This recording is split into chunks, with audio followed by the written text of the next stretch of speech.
Talaga namang Christmas is in the air na mga kapuso. Ayon po sa Pag-asa, sa madarating na linggo ay lalo na nating madarama ang malamig na simoy ng hangin dulot po ng hanging amihan o northeast monsoon. Balita natin ni Isay Reyes. Ayon sa Pag-asa, kalagitnaan ng Oktubre hanggang unang linggo ng Nobyembre, simulang mararamdaman ang lamig na dala ng northeast monsoon o amihan. Taon-taon ito ang masarap na hangin na nararamdaman natin tuwing papalapit ang Pasko.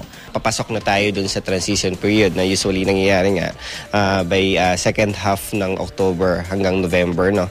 Pero ngayon pa lang, may ilan na nararamdaman na ang lamig sa Rojas Boulevard. Ang magkaibigang si Aaron at Zane, dito nagpapalamig kahit madaling araw. Bukod daw sa nakaka-relax ang hangin, ang katahimikan dito ay eksakto rin sa kanilang kwentuhan. Masarap lang dito, Masarap lang. Parang nakaka-relax. Dumarami na rin ang mga manghihilot na naglalagay sa lugar. Inaasahan kasi nila nakasabay ng pagpalit ng panahon, maglalabas na rin ang mga kliyenteng umiinda ng mga sakit na dulot ng lamig. Mas dumarami na rin ang mga natutulog dito. Libreng aircon daw kasi ang hangin dito. Dumadami rin kasi yung iba kasi tinatamaan niya ng mga sabi nila sa lamig-lamig. Kasi masarap daw matulog sa labas. Sabi nila malamig. Siyempre, hindi mawawala ang mga pagkain na panangga sa malamig na panahon katulad ng mami at sopas.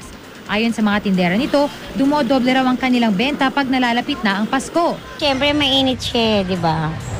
Kaya nga hot lugaw di ba? Pinapawisan ka kahit pa unti-unti. Kaya't paalala ng Pag-asa, laging magdala ng panlamig. Maggamit lang tayo ng pananggalan doon sa panlaban doon sa lamig na posibleng idulot nitong northeast monsoon. Kaya tayo tutulad ng jacket, lalong-lalo na yung may mga activities o mga trabaho pagdating sa madaling araw. Isay Reyes, GMA News.